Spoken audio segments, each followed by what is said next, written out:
ہمارے یہاں جو چیزیں ہونا چاہیے وہ ہیں، جو نہیں ہونا چاہیے وہ نہیں ہے. سن لیجئے. میں نے کہا وہ کیا چیز؟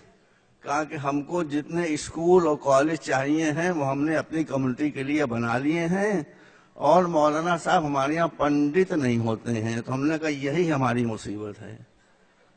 ہمارے یہاں معاملہ الٹا ہے، جو نہیں ہونا چاہیے وہ ہے، جو ہونا چاہیے وہ نہیں ہے. اسکول ہمارے یہاں نہیں ہے، کالج ہمارے یہاں نہیں ہے، مولوی ہمارے یہاں بھرے ہوئے ہیں. مولوی حضرات جو ہیں وہ نگیٹو پریچنگ کرتے ہیں، لوگوں کو غلط راستہ بتاتے ہیں. علماء ہمیشہ ملاتے ہیں اور جوڑتے ہیں. میرے پاس 5 منٹ ہے، میں وقت کا بہت پابند ہوں. 3 منٹ اور رہ گئے میرے پاس، 3.5 منٹ. دیکھیے ہمارے رسول نے فرمایا ہے کہ عقل مندی کی بات کہیں سے بھی ملے لے لو. ہندو کے منہ سے ملے لے لو، یہودی کے منہ سے ملے لے لو، کسی کے منہ سے ملے لے لو. میں آپ کو ایک بات خالی بتانا چاہتا ہوں.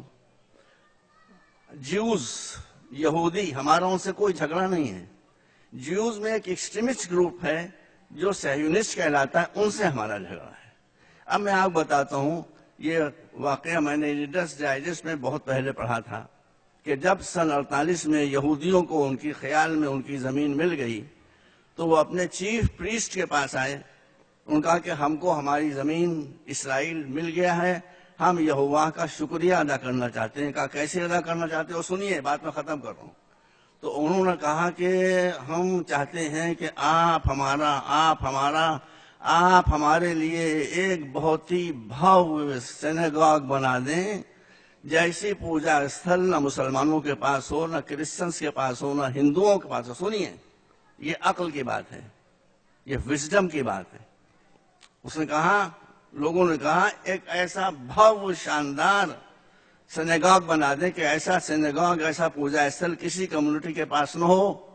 تو اس نے کہا کہ میں اگر ایک فرض کرو ہیرا تراش کر اور ہیرے کا بنا دوں سینیگاگ، تو اس ہیرے کے سینیگاگ کی حیثیت اور اہمیت یہوہ کی نظروں میں کیا ہوگی؟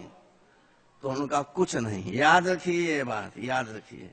کہا تو تم جتنے اربوں ڈالرز لائے ہو، اس سے سینیگاگ نہ بناؤ، اس سے اپنی کمیونٹی کو بناؤ. یہ پیسہ مجھے دے دو، میں اس کو ریزرو فنڈ کے طور پر ڈالے دیتا ہوں، اور اس سے میں یہودیوں سے غربت کو اور جہالت کو مٹاؤں گا. ایک آدمی کا ویژن تھا، ایک آدمی کی بصیرت تھی، ایک آدمی کی نظر تھی، جس نے یہودیوں سے غربت اور جہالت دونوں چیزوں کو ختم کر دیا.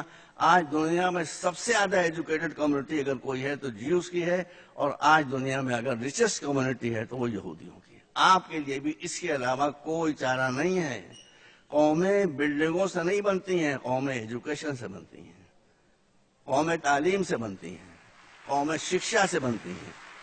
آپ میری بات مان لیں، میں آپ کے سامنے، میں نہ شیعہ ہوں نہ سنی ہوں، میں تو اکبر کا مقلد ہوں.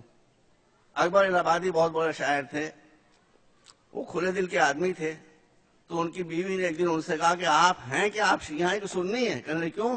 کہنے میں یہ دیکھتی ہوں کہ آپ جب شیعوں میں بیٹھتے ہیں تو شیعوں کی ایسی باتیں کرنے لگتے ہیں، جب سنیوں میں بیٹھتے ہیں تو ان کی ایسی باتیں کرنے لگتے ہیں. تو ہیں آپ ہیں کیا؟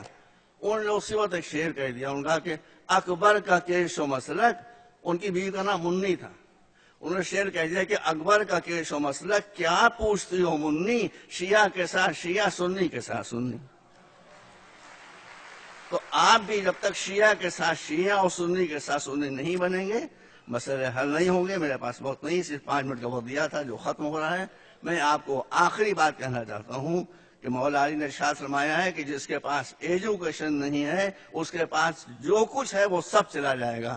جس کے پاس ایجوکیشن آ گئی، جو کچھ اس کے پاس نہیں ہے وہ سب مل جائے گا. آپ کو عزت مل جائے گی، آپ کو پیسہ مل جائے گا، آپ کو حکومت. میرے دل سے نکلی ہوئی آواز کو آپ سن لیں اور دل تک پہنچا لیں کہ سب سے پہلے آپ کو اپنے بچوں کو ایجوکیٹ کرنا ہے. دیکھیے یہاں پر جو لوگ چنائی سے آئے ہوئے ہیں اور وہ میگھالیہ سے آئے ہوئے ہیں، ایک ایک آدمی نے کیسے کیسے کام کیے ہیں.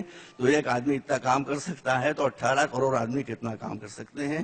آپ کو یہ بات یاد رکھنا چاہیے کہ جہاں ایجوکیشن ہوگی وہاں کوئی ذلت نہیں ہوگی، جہاں ایجوکیشن نہیں ہوگی وہاں ذلت کے علاوہ کچھ نہیں ہوگا. وآخر دعوانا الحمدللہ رب العالمین. 5 منٹس اوور.